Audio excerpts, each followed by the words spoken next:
race right now to break the record, both on the men's and the women's side. On your left there, you see these two men who have each tasted victory. They are in Kenmore Square. Marcel Hug from Switzerland, Ernst van Dijk from South Africa, Hug the returning defending champion, Van Dijk, who has won Boston 10 times. I mean, Tony, this is spectacular. But this is a replay of last year without Kurt Fernley, right, from Australia, who was in that pack as well. But last year, Marcel Hug outkicked Ernst van Dijk coming down Boylston Street, although both were given the exact same time. And Marcel has just been winning everything. He has already taken the Abbott World Marathon Majors circuit title. The first time that the push rim chairs have been included in that division. Then there's a $50,000 prize at the end of that cycle, and that's going to be ending here today for men's foot race, women's foot race, wheelchairs on both sides as well. And Tatiana McFadden's already got that title on the women's side, even though with her blood clots and her difficulty with surgery the last couple of weeks, she's not a contender in the women's field right now, as Manuela Schär from Switzerland is like 5 minutes under course record pace, becoming the first woman to break 1:30 in a wheelchair race. Unbelievable. So if you win Boston in a wheelchair, it's a $20,000 prize. If you break the record, it's another $10,000. So this stands to be a great payday for those two winners. Yeah, but we don't know who it's going to be quite yet. Yeah, that's the question. And now you're looking at the men's and the women's races. Emmanuel Mutai from Kenya, his first trip to the Boston Marathon, one of the great runners in history. This marks he's the first man now, having now run the Boston Marathon. He's run all 6 of the Abbott World Marathon Majors, as well as representing his country at the Olympic Games and the World Championships.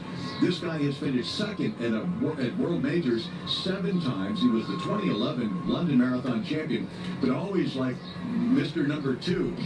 And he would love to sort of step up. He's perfectly built for this course, too. Little thin-legged guy, either big quad, big-legged guys who could handle the pounding. I call it the God bod. Right. Yeah. Or the old days, Rodney Costella and Toshiko Seiko, they had big pounding quads, and they could handle the pounding. Or guys that flit like little water bugs over the top of the lake. Emmanuel Mutai, his personal record, 2:03.13. He's run sub 2:04 more than once, and making this look easy right now. He's a little bit, as they say in the sport, a little bit long in the tooth, from his career standpoint, and he's been at it for a long, long period of time. He's a very dangerous man, a great experience. Can't quite do the same workouts he did in the past. He stays off the track now, does a little bit more fartlek sessions on the road.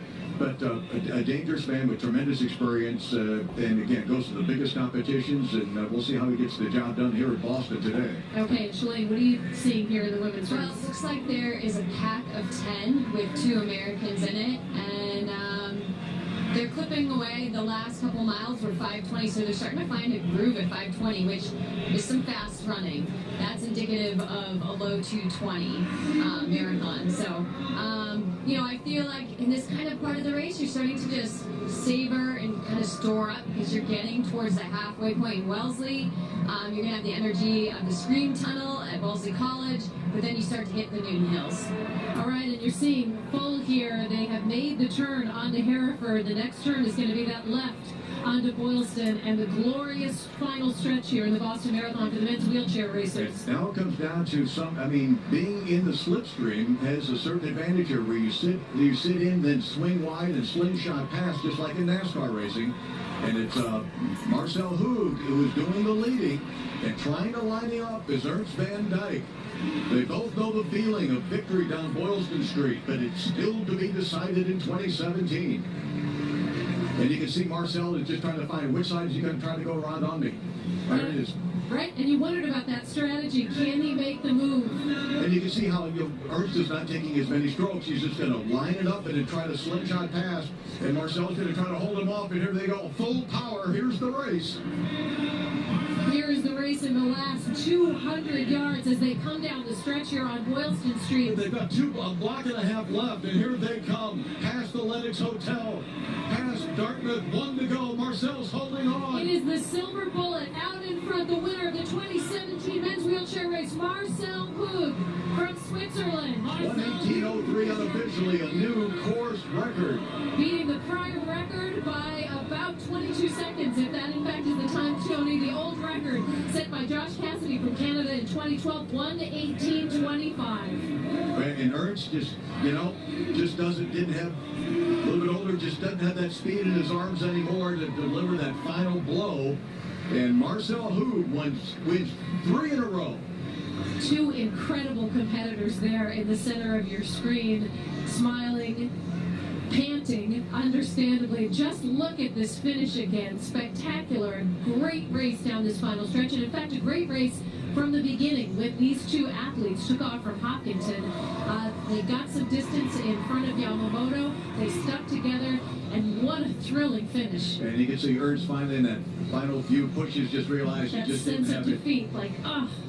Yeah, but with 10 victories, he's got nothing to prove. He's the most decorated winner in Boston Marathon history. But Marcel's creeping up. Ladies and gentlemen, here comes Daryl. Tremendous race. Great competitors. And will both of them, Tony, be going on to London? Hey, oh yeah. That'll start the 11th cycle of the Abbott World Marathon Majors. Because the way it works now, it starts one year in one place and ends the following year in that same place. So now it ends in Boston. It ends in Boston. So Marcel, who's won everything and already wrapped up that $50,000 title, so he's going to get the $20,000 for the win, the $10,000 for the course record, and he's going to get $50,000 for the Abbott World Marathon Majors, $80,000 for Marcel Hoog. Pretty darn good. Tommy Marr from the Mass Track and Field Officials Association, who started all our races on Saturday here on Boylston Street, the mile, the 5K, and the kids relay. We're going to take a quick break. We'll be back with much more of our coverage after this.